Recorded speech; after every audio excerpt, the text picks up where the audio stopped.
बेटा कोई कह रहा है कि सर आपकी आवाज कट रही है या नो वॉइस। अभी तक मैंने कुछ बोला ही नहीं, अब बोलना शुरू किया है। अभी तक मैंने कुछ नहीं बोला था। आ रही है अब। हाँ ना, जब बोलूंगा जब भी तो आएगी हसीब।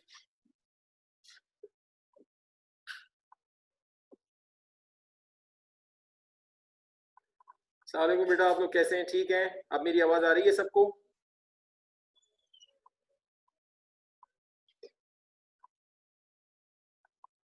ठीक है। ठीक है, थैंक यू थैंक यू। चलें आज की क्लास स्टार्ट करते हैं। आज थोड़ा डिले हो गया, इसके लिए माजरत। इंशाल्लाह कल नहीं होगा ऐसा। आज थोड़ा किसी वजह से ताखीर हो गई। क्लास स्टार्ट करते हैं। अच्छा जी, आज की क्लास हम स्टार्ट कर रहे हैं और एक क्वेश्चन आपके सामने लिखा हुआ है। एक क्वेश्चन आपके सामने लिखा हुआ है, prove that average kinetic energy of gaseous molecules is directly proportional to absolute temperature of gas, और show that half mv bar square proportional to T, और show that half mv bar square is equal to 3/2 kT। ये question exam में आपके पास इन तीनों तरह से आ सकता है। वर्डिंग में भी आ सकता है, जो मैंने वर्डिंग लिखी है उसमें भी आ सकता है, और मैथमेटिकल फॉर्म में इस तरह से भी आ सकता है, इस तरह से भी आ सकता है। वो मैं आपको आगे जाके बता दूंगा। ठीक है, अब हम इसको स्टार्ट करते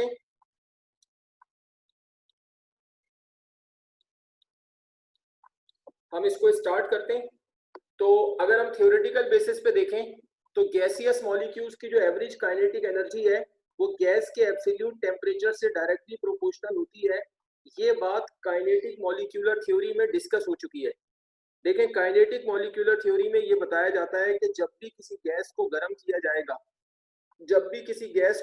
जाएगा, और हीट गैस में एब्जॉर्ब होगी, थर्मल एनर्जी गैस के मॉलिक्यूल्स में एब्जॉर्ब होगी, तो हमेशा ये देखा गया है कि मॉलिक्यूल्स की मोशन फास्ट हो जाती है और उनका रेट ऑफ कोलिजन बढ़ जाता है। तो उसकी वजह यही है कि उनकी काइनेटिक एनर्जी बढ़ती है। तो किसी भी गैस को गर्म करने पर, जब भी किसी गैस को गर्म किया जाएगा, तो गर्म करने पर हर गैस के जो मॉलिक्यूल्स होते हैं उनकी मोशन फास्ट हो जाती है। लिहाजा हर गैस के मॉलिक्यूल्स की जो एवरेज काइनेटिक एनर्जी है वो गैस के एब्सोल्यूट टेम्परेचर से डायरेक्टली प्रोपोर्शनल होती है। लेकिन हमें यहाँ पर इस चीज को वेरीफाई करना है मैथमेटिकल बेसिस पर। तो उसके लिए हम स्टार्ट करेंगे आइडियल गैस इक्वेशन से। ठीक है, आइडियल गैस इक्वेशन से हम स्टार्ट करेंगे। PV is equal to NRT से हम स्टार्ट करेंगे, और फिर हम ये कहेंगे कि भाई जो हमने लास्ट डेरिवेशन की थी कि according to kinetic molecular theory gas के मॉलिक्यूल्स का जो प्रेशर है वो P is equal to 1/3 rho we bar square होता है। मैं जरा इस स्लाइड पे V पर बार लगाना भूल गया हूँ, तो आप यहाँ सब जगह बार लगाइएगा, जहां जहां V आ रहा है वहां पे इसे बार लगाइएगा। मैंने ऊपर भी लगा दिया है। ठीक है, तो गैसियस मॉलिक्यूल्स का जो प्रेशर है वो P is equal to 1/3 rho we bar square होता है। ये हमने लास्ट टाइम ड्राइव किया था, और उसी डेरिवेशन में हमने ये पढ़ा था कि जो ये जो रो होता है, ठीक है, इसको आपने ऐसे बनाना है। ठीक है, मैंने लास्ट टाइम भी बताया था। ये जो रो होता है ये गैस की डेंसिटी होती है, और ये m इंटू एन के इक्वल होता है। ये हमने इस डेरिवेशन में लास्ट टाइम किया था। m इंटू एन में जो m है वो गैस के एक मॉलिक्यूल का मास होता है, और ये जो कैपिटल N है इसका मतलब क्या होता है? कैपिटल N का मतलब होता है number of molecules in unit volume of gas. ठीक है, कि गैस के यूनिट वॉल्यूम में कितने मॉलिक्यूल्स हैं, और यूनिट वॉल्यूम का मतलब होता है 1 लीटर या 1 डेसीमीटर क्यूब। 1 लीटर गैस में जितने मॉलिक्यूल होंगे उनको कैपिटल N कहा जाएगा। तो M और N जब दोनों को मल्टीप्लाई किया जाता है तो इनका जो प्रोडक्ट है वो गैस की डेंसिटी के इक्वल होता है, जिसको हम रो कहते हैं। ये हमने लास्ट टाइम डेरिवेशन में किया था, तो हमने यहाँ पे रो की जगह m इंटू एन रख दिया। ठीक है, फिर इसके बाद हम क्या करेंगे? इसके बाद आप देखें क्या लिखा हुआ है, multiplying and dividing by 2 on RHS। Right hand side पर हम 2 से मल्टीप्लाई और डिवाइड कर देंगे, तो आप देख लें कि ये राइट हैंड साइड पर, ये देखिए राइट हैंड साइड पर 2 से मल्टीप्लाई और डिवाइड कर दिया। अब इसके बाद क्या करेंगे, इस 2 को 3 की जगह ले जाएंगे अगले स्टेप में, और 3 को जो है वो 2 की जगह ले आएंगे। ठीक है, तो अब नेक्स्ट स्टेप में देखेंगे कि नेक्स्ट स्टेप में क्या किया है। जैसे मैंने आपको बताया कि ये 2 को 3 की जगह ले गए, ये यहाँ आ गया, 3 को 2 की जगह ले आए, बाकी ये m n वैसे ही मौजूद है। और ये v बार स्क्वायर अपनी जगह मौजूद है। ठीक है, फिर इसके बाद वाले स्टेप में आप देखें कि इसके बाद वाले स्टेप में क्या किया है। इसके बाद के स्टेप में ये किया है कि देखें ये 1/2 यानी हाफ, और हाफ के बाद ये m ले लिया, m आ गया, और ये v बार स्क्वायर इसके साथ ले लिया, और n को यहाँ ले गए 2/3 के साथ, तो ये बन गया 2/3n। ठीक है जी, तो अब ये बन गया p इज इक्वल टू, अब ये p की देखें पूरी वैल्यू बन गई। अब ये p की वैल्यू बन गई कि p इक्वल आ गया half mv bar square multiplied by 2/3n। तो अब हम क्या करेंगे कि p की इस वैल्यू को यहाँ पर देखें, ये जो आइडियल गैस इक्वेशन है pv is equal to nRT, ये p की इस वैल्यू को हम यहाँ पर पुट करेंगे। ठीक है, तो जब ये p की वैल्यू यहाँ पर हम ले जाके पुट करेंगे ना, यहाँ पुट करेंगे p की वैल्यू, तो इसके अंदर देखिए हाफ mv बार स्क्वायर आ रहा होगा। तो इस तरह हमें जो ड्राइव करना है उसमें, जो हमें ड्राइव करना है उसमें लेफ्ट साइड में हमें हाफ mv बार स्क्वायर चाहिए, वो फिर लेफ्ट पर आ जाएगा। तो जब नेक्स्ट स्टेप करेंगे आप, तो नेक्स्ट स्टेप में देखिए यही होगा कि p की वैल्यू जो है ना ये पुट की जाएगी। ठीक है, तो आई होप कि यहाँ तक आपको बात समझ आ गई होगी। तो अगर आपको यहाँ तक बात समझ आ गई है, ठीक है, तो अगर जो है आपको बात समझ आ गई तो मुझे जरा ओके करें और फिर इसको नोट करें। यहाँ तक क्लियर है आप लोग यहाँ तक? ठीक है, ठीक है। अब्दुल्ला कह रहा है कि मल्टीप्लाई और डिवाइड से फिर समझा दें। बेटा उसमें तो सिर्फ ये किया है ना कि उसमें 2 से मल्टीप्लाई और डिवाइड किया है, और 2 से मल्टीप्लाई और डिवाइड करने के बाद जो है वो 2 को 3 की जगह ले गए, 2 को 3 की जगह ले गए और 3 को 2 की जगह ले आए। ठीक है ना,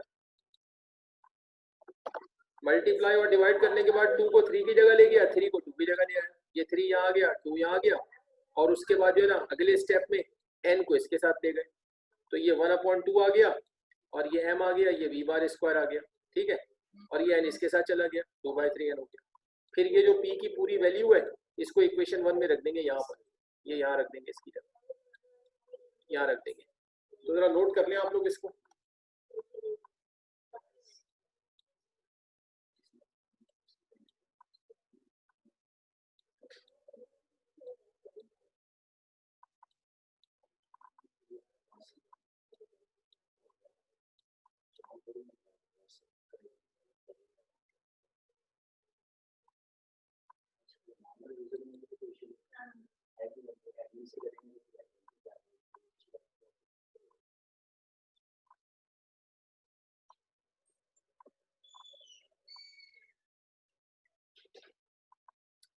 मुझे ताहिर ने ये कहा है कि ये mn वाली बात समझ नहीं आ रही कि mn डेंसिटी कैसे है। तो ताहिर आप मुझे ये बताएंगे क्या पिछली क्लास में आप एब्सेंट थे? क्योंकि पिछली क्लास में जो मैंने डेरिवेशन करवाई थी उसमें मैंने डिटेल से बताया था कि m और n को मल्टीप्लाई करने से डेंसिटी कैसे बनती है। तो मुझे लगता है कि आप पिछली क्लास में एब्सेंट थे। ताहिर मुझे रिप्लाई करें। तो मैंने बताया तो था पिछली क्लास में कि m और n को मल्टीप्लाई करने से डेंसिटी कैसे बनती है। मैंने ये बताया था कि m जो होता है वो गैस के, प्रैक्टिस की थी, कंफ्यूज हो गया। अच्छा, मैंने पिछली क्लास में ये बताया था कि m जो होता है, आप दोबारा सुन ले ताहिर, मैंने पिछली क्लास में ये बताया था कि m जो होता है वो गैस के एक मॉलिक्यूल का मास होता है, और n का मतलब होता है कि गैस के यूनिट वॉल्यूम में कितने मॉलिक्यूल हैं। तो जब आप m को मल्टीप्लाई करते हैं तो m गैस के एक मॉलिक्यूल का मास है, और n का मतलब है कि यूनिट वॉल्यूम में जितने भी मॉलिक्यूल हैं। तो m को जब n से मल्टीप्लाई करेंगे तो यूनिट वॉल्यूम के अंदर जितने भी मॉलिक्यूल होंगे उन सब का मास आ जाएगा। इसका मतलब है कि m को n से मल्टीप्लाई करने पर गैस के यूनिट वॉल्यूम का पूरा मास आ जाएगा, और किसी चीज के यूनिट वॉल्यूम का जो मास होता है उसको डेंसिटी कहते हैं। क्योंकि डेंसिटी का कॉन्सेप्ट क्या है? डेंसिटी होती है मास पर यूनिट वॉल्यूम। तो m और n को मल्टीप्लाई करने से गैस के यूनिट वॉल्यूम का पूरा मास आ जाता है। अब आप मुझे बताएंगे, बात समझ आई? हाँ जी ताहिर, ठीक है।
हाँ भाई, काफी लोग कह रहे हैं कि कर लिया, तो अब मैं आगे चलता हूँ। ठीक है, अब मैं आगे जा रहा हूँ भाई।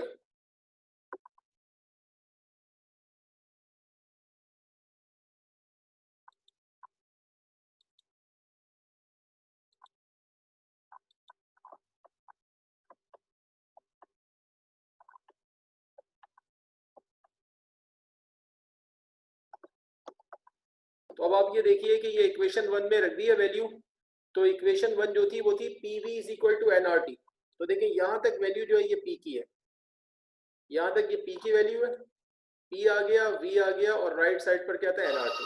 तो ये हमने इक्वेशन 1 में पी की वैल्यू रख दी, यहाँ पे वी पे बार लगा लीजिएगा। ठीक है, इसके बाद अगले स्टेप में हमने ये किया है कि ये जो half M B bar square है, ये जो इतना पोर्शन है half M B bar square, इसको तो हमने लेफ्ट पे रखा, बाकी चीजों को हम राइट पे ले गए।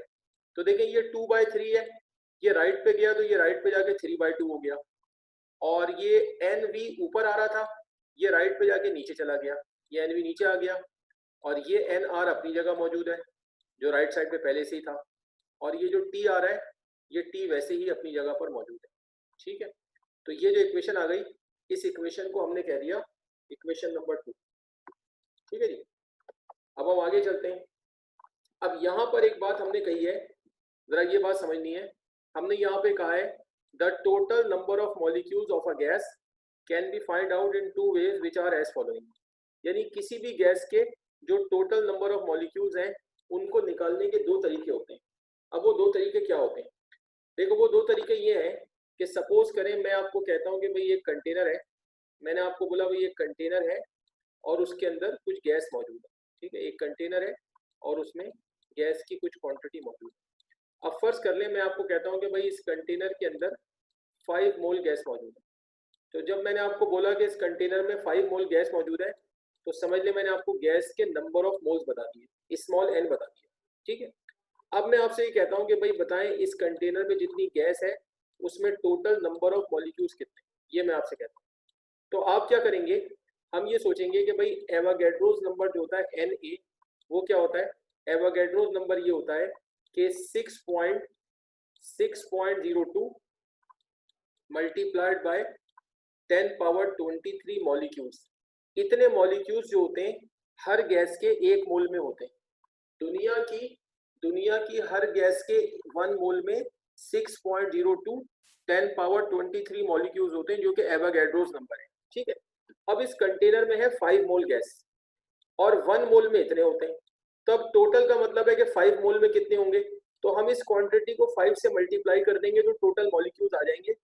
इसका मतलब ये हुआ कि अगर स्मॉल एन को एन ए से मल्टीप्लाई किया जाए, ठीक है जी, तो इससे हमेशा आपको गैस के टोटल नंबर ऑफ मॉलिक्यूल्स पता चल जाएंगे। ठीक है जी, यानी नंबर ऑफ मोल्स को एवोगैड्रोस नंबर से मल्टीप्लाई किया जाए। एक तरीका तो गैस के टोटल मॉलिक्यूल्स निकालने का ये होता है। अच्छा, दूसरा तरीका, अब एक और मिसाल ले लेते हैं। अब सपोज करें एक और एग्जांपल लेते हैं कि भाई ये कंटेनर है और उस कंटेनर के अंदर गैस की कुछ क्वांटिटी मौजूद है। अब आपको वॉल्यूम के लिहाज से बताते हैं। अब हम ये कहते हैं कि भाई इस कंटेनर में, मिसाल के तौर पे कहा कि इस कंटेनर में फर्ज कर लें 10 लीटर गैस मौजूद है। अब ये जो 10 लीटर गैस है, ये आपको बता दिया गैस का वॉल्यूम कि 10 लीटर गैस है इसमें। ठीक है, ये गैस का वॉल्यूम हो गया। और आपको एन बता देते हैं, मिसाल के तौर पे एन का मतलब है, कह दिया भाई फॉर एग्जांपल 1000 मॉलिक्यूल्स। तो इस एन का मतलब क्या होता है, number of molecules in unit volume. यानी 1000 का मतलब है कि भाई 1 लीटर में 1 लीटर में 1000 मॉलिक्यूल्स होंगे। ठीक है जी, अब आपसे कहा जाए कि भाई बताएं टोटल मॉलिक्यूल्स क्या होंगे। तो अब बात यहाँ पे ये बन गई कि भाई कंटेनर में 10 लीटर गैस है, ठीक है, ये गैस का वॉल्यूम है, और एन 1000 है, यानी 1 लीटर में 1000 है। तो अगर 1 लीटर में 1000 मॉलिक्यूल्स हैं तो 10 लीटर में कितने होंगे, 10,000 होंगे। तो हम क्या करेंगे, इसको इससे मल्टीप्लाई कर देंगे। इसका मतलब है कि अगर कैपिटल एन को वी से मल्टीप्लाई किया जाए तो इस तरह भी गैस के टोटल मॉलिक्यूल्स मालूम किए जा सकते हैं। तो किसी भी गैस के, जो हमने कहा कि total number of molecules of a gas can be find out in 2 ways. किसी भी गैस के टोटल मॉलिक्यूल्स 2 तरह से निकाले जा सकते हैं। पहला तरीका क्या है कि अगर स्मॉल n को Na से मल्टीप्लाई किया जाए, इससे निकाले जा सकते हैं। दूसरा तरीका क्या है कि कैपिटल N को V से मल्टीप्लाई किया जाए, तो इससे निकाले जा सकते हैं। तो अब अगर आप इन दोनों इक्वेशंस को कंपेयर कर लें, तो ये राइट साइड तो कंपेयर हो जाएगी, इसका मतलब है कि ये दोनों चीजें इक्वल हो जाएंगी, यानी हम ये कह सकते हैं कि n इंटू वी जो है वो इक्वल हो जाएगा small n into N a k. तो हम क्या करेंगे कि ये जो वैल्यू होगी n इंटू वी की, इसको यहाँ रख देंगे इक्वेशन 2 में। तो जब इक्वेशन 2 में रखेंगे तो ये इसकी जगह ये वैल्यू आ जाएगी, यानी यहाँ पे इसकी जगह पे फिर क्या होगा, small n into N A आ जाएगा। तो जब small n into N A आ जाएगा तो फिर ये स्मॉल n नीचे वाला ऊपर वाले n से क्या होगा, कैंसिल हो जाएगा। ठीक है, तो अब मैंने आपको जो बात समझाई वो आपको आगे नजर आएगी कि भाई यहाँ पे जो मैंने आपको बात समझाई कि भाई टोटल नंबर ऑफ मॉलिक्यूल्स दो तरह से निकाले जा सकते हैं। ठीक है, the total number of molecules The total number of molecules of a gas can be find out in two ways. तो पहला तरीका क्या है कि number of molecules in unit gas volume यानी कैपिटल है को मल्टीप्लाई किया जाए गैस वॉल्यूम से यानी V से, इस तरह निकल जाएंगे। दूसरा तरीका क्या है कि नंबर ऑफ मोल्स को एवोगैड्रोस नंबर से मल्टीप्लाई किया जाए यानी स्मॉल n को Na से मल्टीप्लाई किया जाए, इस तरह निकल जाएंगे। अब इन दोनों को कंपेयर कर लिया तो ये चीज इसके इक्वल हो गई, यानी NV जो है वो n इंटू Na के इक्वल हो गया। इसको हम इक्वेशन 2 में यहाँ पे पुट करेंगे तो देखेंगे इक्वेशन 2 आ गई पूरी, और यहाँ पर इसकी जगह ये आ गया, और फिर ये नीचे वाला n इस ऊपर वाले n से क्या हो जाएगा, कैंसिल हो जाएगा। ठीक है, तो अब आप लोग यहाँ तक नोट कर लें, फिर इसके बाद का स्टेप बताऊंगा मैं।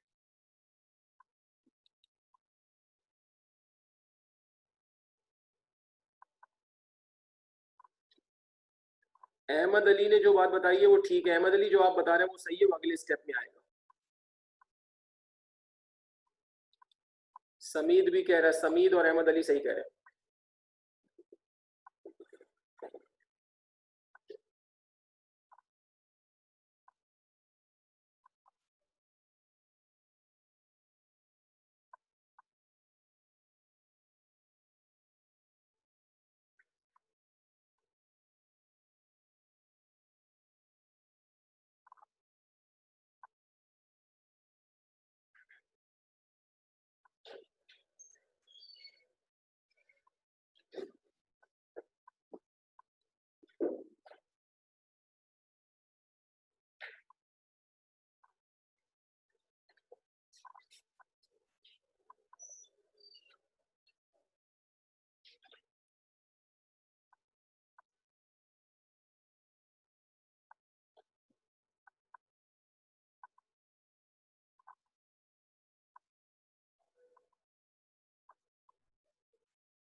हाँ भाई, नोट कर रहे हैं, कहाँ तक पहुंचे? कुछ लोग तो कह रहे हैं कर लिया है, आगे चलूं फिर मैं?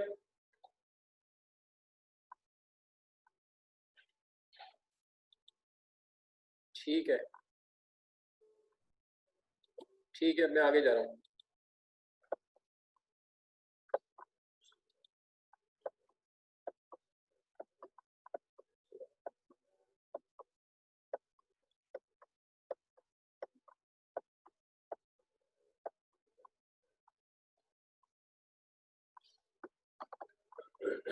तो अब आप देखें कि वो हम कहाँ पे पहुंच गए। उस एन के कैंसिल होने के बाद अब लेफ्ट साइड पर क्या है, half M B bar square is equal to 3/2, और यहाँ पे क्या बच गया, r upon n a multiplied by t, ये हो गई इक्वेशन 3। अब जैसा कि एक दो लोग पहले कह रहे थे कि भाई आर अपॉन एन ए की जगह के आ जाएगा, तो बिल्कुल ठीक है बात। हम पिछले टॉपिक्स में क्या पढ़ के आए कि जो बोल्ट्जमैन कांस्टेंट है के, वो किसके इक्वल होता है, are upon n a k. तो ये जो आर अपॉन एन ए है, इसकी जगह पे बोल्ट्जमैन कांस्टेंट आ जाएगा, इसको यहाँ पुट कर देंगे तो यहाँ पे के आ जाएगा। तो इस तरह ये वेरीफाई हो गया कि half M B bar square equal होता है 3/2 के टी के। अगर आपको ये प्रूफ करने के लिए आए तो यहाँ पर आप रुक जाएंगे, और वरना आप दो स्टेप और कर लेंगे। तो वो दो स्टेप क्या होंगे कि अगर आप आगे चलते हैं तो ये 3/2 के पूरा कांस्टेंट हो जाएगा, क्योंकि के बोल्ट्जमैन कांस्टेंट है, इसको नंबर से मल्टीप्लाई करेंगे तो ये पूरा कांस्टेंट हो जाएगा। फिर कांस्टेंट और इक्वलिटी को हटाएंगे तो यहाँ पे वेरिएशन आ जाएगा। तो इस तरह ये वेरीफाई हो जाएगा कि half M B bar square directly proportional होता है टी। ठीक है, तो यहाँ तक भी आ सकता है, यहाँ तक भी आ सकता है। तो अब आप लोग इसको नोट कर लें।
अब्दुल्ला पूछ रहा है वी पर बार लगाना है। हाँ बेटा, वी पर बार लगाना है, बिल्कुल लगाना है। ठीक है, लोग कह रहे हैं कर लिया है। ठीक है, तो मैं आगे जा रहा हूँ।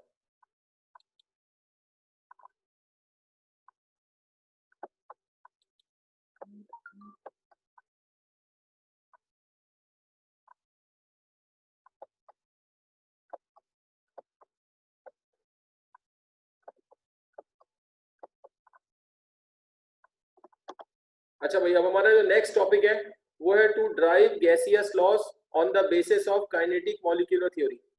गैसियस लॉस को मतलब बॉयज लॉ को और चार्ल्स लॉ को काइनेटिक मॉलिक्यूलर थ्योरी की बेसिस पर ड्राइव करना है, या कह लें कि वेरीफाई करना है। ठीक है, तो काइनेटिक मॉलिक्यूलर थ्योरी ये कहती है, according to kinetic molecular theory the pressure exerted by gaseous molecules is P equal to 1/3 rho we bar square. अब ये बात तो काफी दफा आ गई कि भाई KMT के मुताबिक गैसियस मॉलिक्यूल्स का जो प्रेशर है वो 1/3 रो वी बार स्क्वायर के इक्वल होता है। ठीक है, और ये भी कई दफा आ गया कि रो जो है वो गैस की डेंसिटी होती है और ये किसके इक्वल होती है, mn के, तो इसकी जगह पे m/n आ गया। ये हमारी इक्वेशन नंबर 1 हो गई। अच्छा, अब इसके बाद हमने ये कहा कि भाई number of molecules in unit gas volume equal होते हैं total number of molecules divided by gas volume. मिसाल के तौर पे मैं आपको बोलूँ कि भाई एक गैस का वॉल्यूम जो है, फॉर एग्जांपल मैं आपको बोलूँ कि एक गैस का वॉल्यूम है 10 लीटर। ठीक है, 10 लीटर गैस का वॉल्यूम है और मैंने आपको बोला कि भाई 10 लीटर के अंदर जो टोटल मॉलिक्यूल्स आ रहे हैं, फॉर एग्जांपल वो आ रहे हैं 10,000।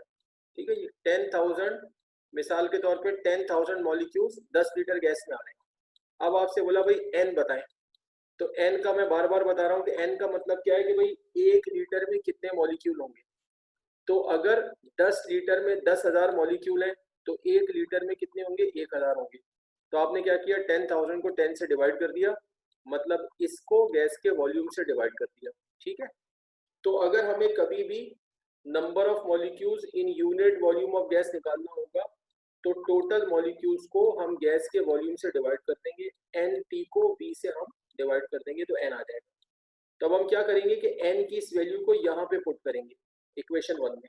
ठीक है, तो n की इस वैल्यू को हम पुट करेंगे इक्वेशन नंबर 1 में, तो आप देख सकते हैं कि क्या हुआ, सब कुछ वैसे ही है, P 1/3 ये सब वैसे ही आ गया, ये m जो है ये वैसे ही आ गया, और जहां पर ये n था इसकी जगह ये वैल्यू आ गई, n की जगह आ गया NT/V और ये V बार स्क्वायर ये वैसे ही आ गया।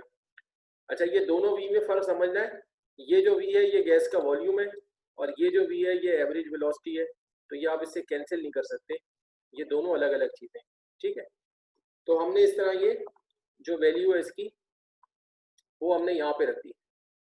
ठीक है, अच्छा, ये मुझे मोहम्मद इब्राहिम कोई सवाल पूछ रहा है कि सर ये 3/2 कैसे आया लास्ट स्टेप में, 3/2 कैसे आया, इब्राहिम पूछ रहा है पिछली डेरिवेशन में 3/2 कैसे आया लास्ट इक्वेशन में।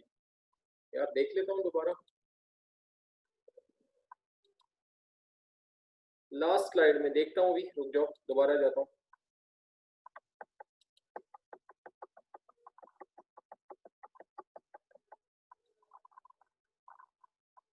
थ्री बाई टू कैसे आया भाई, 3/2 तो पहले से ही चल रहा है यार, 3/2 तो पहले से ही चल रहा है, 3/2 तो पहले से ही मौजूद था। और पीछे चले जाओ, और पीछे चले जाओ, 3/2 तो यार यहाँ से चल रहा है, ये रहा 3/2, ये तो पहले से आ रहा है, ये यहाँ पे मौजूद था, ये यहाँ मौजूद था, तो ये 3/2 तो पहले से ही चलता हुआ चला आ रहा है, वो तो पहले से ही मौजूद है। बोलो इब्राहिम, रिमूव कैसे हुआ, रिमूव कैसे हुआ, 3/2 कहाँ रिमूव हुआ यार, सर लास्ट इक्वेशन में कैसे रिमूव हुआ 3/2। भाई अब फिर मुझे आगे जाना पड़ेगा, तुमने तो मुझे कंफ्यूज कर दिया। अभी पहले बोल रहे थे कैसे आया, अब कह रहे हो कैसे रिमूव हुआ, कैसे रिमूव हुआ भाई। हाँ, रिमूव कैसे हुआ, हाँ बता रहा हूँ ना मैं, हाँ अब सुनो समझ आ गया सवाल तुम्हारा। वो रिमूव ऐसे हुआ भाई कि मैंने बताया भी था, तुमने शायद सुना नहीं और से, मैंने बताया ये था कि भाई के कांस्टेंट है, तो जब किसी कांस्टेंट को किसी नंबर से मल्टीप्लाई किया जाता है, के जब 3/2 से मल्टीप्लाई होगा तो ये पूरा 3/2 कांस्टेंट 3/2 के कांस्टेंट हो जाएगा। किसी भी कांस्टेंट को किसी नंबर से मल्टीप्लाई करते हैं तो कांस्टेंट होता है, तो के बोल्ट्जमैन कांस्टेंट है, जब उसको 3/2 से मल्टीप्लाई करेंगे, 3/2 एक नंबर है, तो पूरा 3/2 के कांस्टेंट हो जाएगा। बोलो इब्राहिम, बात समझ आ गई।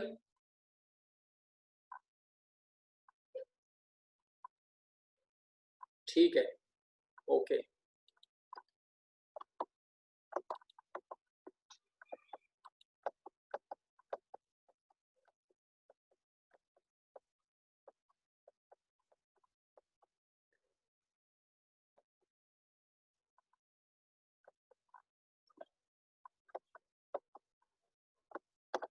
अच्छा भाई देखो, यहाँ तक तो मैंने आपको बता दिया था, इस स्टेप तक बता दिया था कि ये n की वैल्यू हमने यहाँ रख दी है। ठीक है, ये मैंने आपको बता दिया था कि ये p आ गया, ये p आ गया, 1/3 आ गया। ठीक है जी, और ये m आ गया, और इस n की जगह ये जो पूरी वैल्यू है, ये वैल्यू ये n की जगह आ गई, और v बार स्क्वायर आ गया। यहाँ तक तो मैंने बता दिया था। इसके बाद क्या किया, इसके बाद ये किया कि ये जो v आ रहा है इसको लेफ्ट पे ले जाएंगे तो ये p के साथ चला जाएगा, तो ये हो गया pv, और 1/3m आ गया, और ये जो nt है ये अपनी जगह मौजूद है, और v बार स्क्वायर अपनी जगह मौजूद है। ठीक है जी। फिर इसके बाद क्या किया है, multiplying multiplying and dividing by 2, multiplying and dividing by 2 on right hand side. तो राइट हैंड साइड पे 2 से मल्टीप्लाई और डिवाइड किया है, तो आप देख सकते हैं सारी चीजें वैसी मौजूद है। ये आ गया pv, ये आ गया 1/3m, 1/3m आ गया, ये nt आ गया, ये v बार स्क्वायर आ गया, और ये 2 से मल्टीप्लाई और डिवाइड कर दिया राइट हैंड साइड। फिर ये मल्टीप्लाई और डिवाइड करने के बाद जैसे पहले भी किया था, अब पोजीशन इंटरचेंज करेंगे, इस 2 को 3 की जगह ले जाएंगे, और 3 को जो है वो 2 की जगह ले आएंगे। ठीक है, इनकी पोजीशन इंटरचेंज कर देंगे। तो अगले स्टेप में आप देखें, आपको ये बात नजर आ जाएगी। अगले स्टेप में आप देखें कि ये 2 यहाँ चला गया और 3 यहाँ पे आ गया। ठीक है जी, तो ये 2/3 बन गया, और ये 1/2 बन गया, और उसके बाद ये m वैसे ही मौजूद है, और ये nt मौजूद है, और ये v बार स्क्वायर मौजूद है। अगले स्टेप में ये करेंगे कि इस v बार स्क्वायर को इस m के साथ ले आएंगे। ठीक है, तो आप नेक्स्ट स्टेप देखेंगे, तो जैसा मैंने आपको बताया कि नेक्स्ट स्टेप में ये v बार स्क्वायर यहाँ चला गया, तो ये पूरा बन गया half mv bar square, half mv bar square multiply आ गया बाय nt आ गया, और ये 2/3 अपनी जगह मौजूद है। इस इक्वेशन को कर दिया हमने इक्वेशन 2। अब जैसा कि हम अभी प्रूफ करके आ रहे हैं कि जो हाफ mv बार स्क्वायर है वो 3/2 kT के इक्वल होता है, तो हमने क्या कहा कि भाई वी नो दैट, हमने कहा वी नो दैट कि जो हाफ mv बार स्क्वायर है वो इक्वल है 3/2 kT के। तो अब हम इस हाफ mv बार स्क्वायर की वैल्यू को यहाँ पर इक्वेशन 2 में रख देंगे। तो जब इक्वेशन 2 में रखेंगे तो यहाँ पर हाफ mv बार स्क्वायर की जगह 3/2 kT आ जाएगा। तो ये फिर मैं आपको पुट इन इक्वेशन 2, ये फिर मैं आपको नेक्स्ट स्लाइड में दिखाऊंगा। तो अब आप लोग जरा यहाँ तक ये नोट कर लें, समझ आ गया होगा उम्मीद है। तो आप लोग जरा यहाँ तक इसको नोट कर लें।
हाँ भाई, काफी लोग कह रहे हैं कि कर लिया, कर लिया, तो आगे चलते हैं।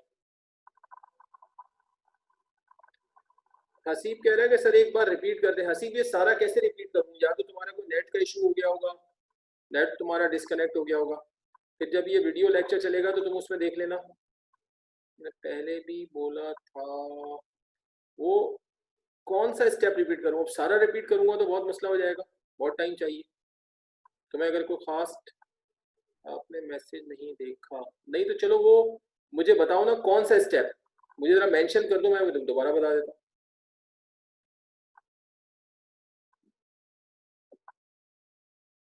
मल्टीप्लाइंग से, अच्छा ठीक है, ओके ओके, ठीक है। ऐसे तुम दोबारा देख लो, मैं तुम्हें बताता हूँ। ये जहां पर हमने देखो, ये इक्वेशन है ना, देखो ये मैं हसीब के लिए दोबारा बता रहा हूँ। ये इक्वेशन है, हमने राइट हैंड साइड पर इसकी 2 से मल्टीप्लाई और डिवाइड किया है। तो देखो ये पूरी इक्वेशन देखो, ये तो यही वाली आ गई, यही वाली आ गई, और ये 2 से मल्टीप्लाई और डिवाइड कर दी।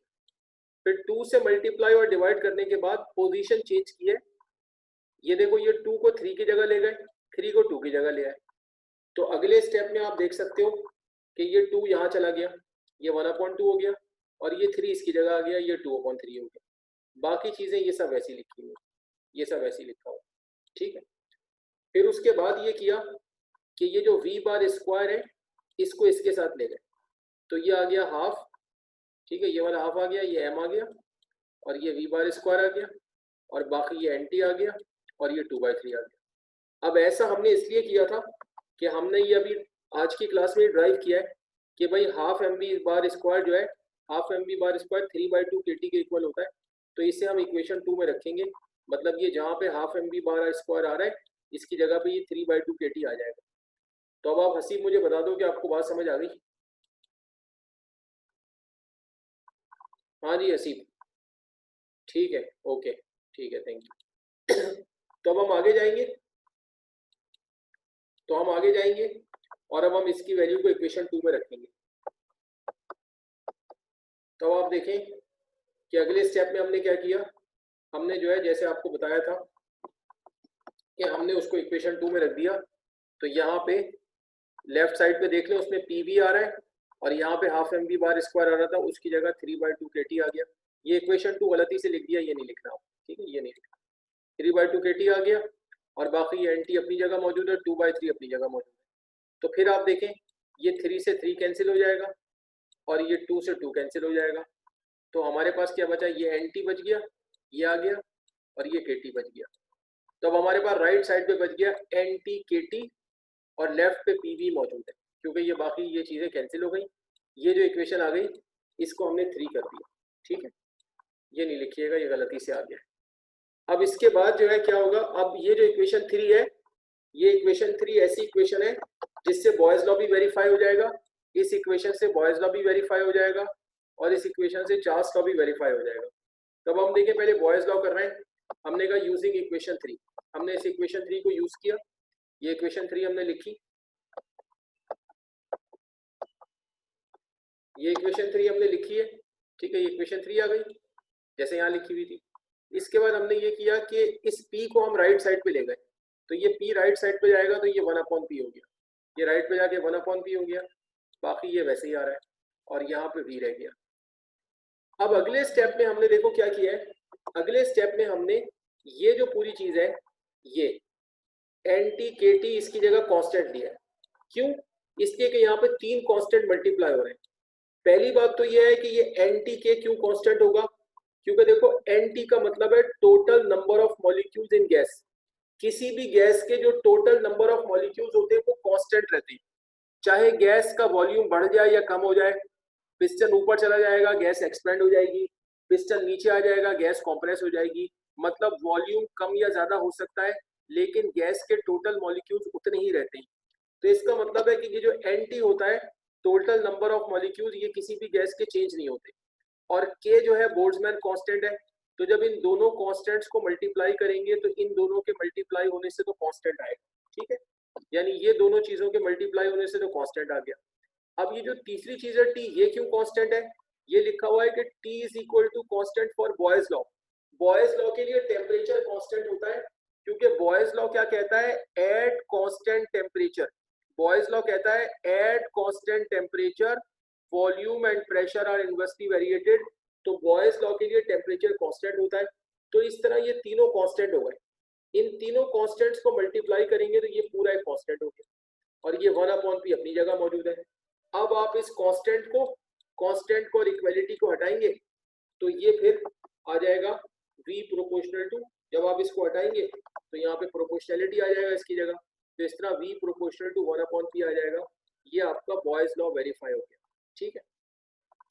फिर इसके बाद जो है आप इसी से चार्ल्स लॉ को भी वेरीफाई करेंगे। अब चार्ल्स लॉ को आप कैसे वेरीफाई करेंगे, दोबारा आप इक्वेशन 3 को यूज करेंगे, दोबारा इक्वेशन 3 को यूज करेंगे यूजिंग इक्वेशन 3। ये देखें ये पूरी इक्वेशन 3 आ गई यहाँ पे। और इसके बाद क्या किया कि हमने ये किया कि P को हम दूसरी साइड पे ले गए, ठीक है, P को हम दूसरी साइड पे ले गए, जैसे पहले ले गए थे, दूसरी साइड पे ले गए, और उसके बाद इसके साथ लिख लिया NTK डिवाइडेड बाय P, और T को हमने अलग करके लिख लिया। अब ये पूरा NTK डिवाइडेड बाय P जो है ये पूरा कांस्टेंट होगा। ये पूरा क्यों कांस्टेंट होगा, क्योंकि NTK तो मैं पहले ही बता चुका हूँ कि इन दोनों के मल्टीप्लाई होने से तो कांस्टेंट आता है, ये मैंने ऊपर भी बताया था। और P इसलिए कांस्टेंट होगा कि P equal to constant for Charles law. P जो कांस्टेंट होता है वो चार्ल्स लॉ के लिए होता है, क्योंकि चार्ल्स लॉ क्या कहता है, at constant pressure volume and temperature are directly variated. तो ऊपर दो कांस्टेंट्स मल्टीप्लाई हो रहे हैं, नीचे तीसरा कांस्टेंट डिवाइड हो रहा है, इसलिए ये पूरा जो है ना एक कांस्टेंट हो जाएगा, तो इसकी जगह कांस्टेंट आ जाएगा। फिर आप कांस्टेंट और इक्वालिटी को हटाएंगे तो ये प्रोपोर्शनलिटी आ जाएगी, इस तरह v प्रोपोर्शनल टू t आ जाएगा। तो इस तरह ये काइनेटिक मॉलिक्यूलर थ्योरी की बेसिस पे ये बॉयज लॉ वेरीफाई हो गया, ये चार्ल्स लॉ वेरीफाई हो गया। तो आपको बात समझ आ गई है तो इसको नोट कर लें। समझ आ गया आप लोगों को? हाँ जी, समझ आ गई ये बात? रिप्लाई कर दें जरा मुझे। हाँ भाई समझ आ गया है, ठीक है, ठीक है, ठीक है, बिल्कुल सही है, ठीक है। तो आप लोग इसको नोट कर लें। आज की क्लास में ये टॉपिक कंप्लीट हो गया, आज की क्लास जो है वो इस टॉपिक के बाद कंप्लीट हो जाएगी। तो जो लोग कंप्लीट नोट कर चुके हैं या कर रहे हैं वो लीव कर सकते हैं, जिन्होंने करना है ये कर लें। अभी 3 से 4 मिनट ये स्लाइड लगी हुई है, आप इसको नोट कर लें, और जो जो नोट करते जाएं वो जा सकते हैं। उनको अल्लाह हाफिज़, उनसे इंशाल्लाह कल मुलाकात होगी।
बिल्कुल ऐसे ही है, बिल्कुल ऐसे ही है। इसको बोल दिया, इसने क्या कहा, मैंने क्रिएट कर दिया, फिर मैंने उसको नहीं बता तो रहा हूँ ना, मैं स्टोरी तो सुन रहा हूँ, मैं उसको बता दिया, उसने मुझे बोला कि ये क्रिएट हुआ, ये हुआ है। फिर मैंने कॉल किया उसको, बात करवाई, उसको बोला कि मैं ईमेल कर दूंगा, वो ईमेल किया उसने, फिर उसी पुराने एड्रेस से कर दिया जिससे उसको, फिर उसको कम्युनिकेट किया, आप यही करूँगा भाई, आप उससे बात तो बोले भाई मैं वहाँ यही कर रहा हूँ, कॉल पे देने के बाद उस सिचुएशन बना नहीं पा रही है, समझ नहीं पा रही है, क्लास के दौरान उसको पकड़ना है, क्लास के दौरान भी पकड़ और 2-3 और 4 हैं, मतलब 4 के करीब, 4 के करीब। आप उसमें मैंने कमेंट देखा, तुमने देखा है एक्स्ट्रा फाइल में होना, तो मेरा भी सिर्फ जैसे देख लो या किसी और से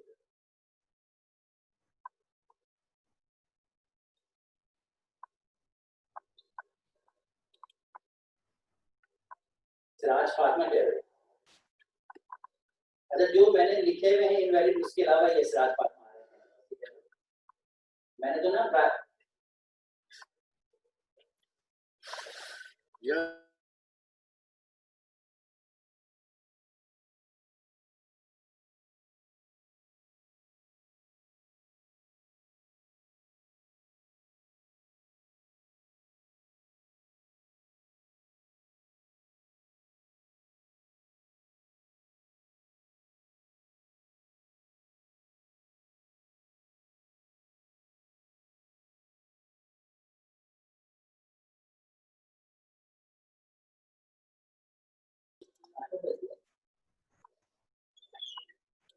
तुम इसका वो दिया नंबर बता दो, मैं इसको रीसेट कर लूँ, दिया नंबर बता दो तो प्लीज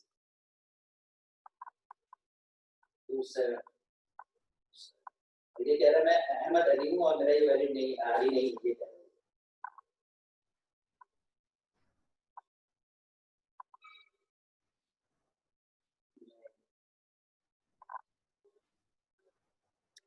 यार ताहिर मुझसे सवाल पूछ रहा है, नहीं चला नहीं गया हूँ, मैं मौजूद हूँ। ताहिर ने मुझसे सवाल पूछा है कि बॉयज और चार्ल्स लॉ में कांस्टेंट कुछ और दिया था, यहाँ कांस्टेंट चेंज है। भाई कांस्टेंट चेंज इसलिए है कि यहाँ पर आप बॉयज लॉ और चार्ल्स लॉ को काइनेटिक मॉलिक्यूलर थ्योरी से वेरीफाई कर रहे हैं, तो कांस्टेंट ही होता है ना, आपका रिलेशन तो आ रहा है। तो यहाँ पर बॉयज लॉ और चार्ल्स लॉ को काइनेटिक मॉलिक्यूलर थ्योरी की मदद से वेरीफाई कर रहे हैं, इसलिए कांस्टेंट आपको चेंज नजर आ रहा है, लेकिन कांस्टेंट तो कांस्टेंट ही है ना। ठीक है ताहिर, समझ आ गई बात? रिप्लाई करें मुझे ताहिर, ताहिर मुझे रिप्लाई कर दें, ताहिर सेम नहीं हो सकता कभी भी ना, इसको पागल नाम से देखो, ताहिर मुझे रिप्लाई करो।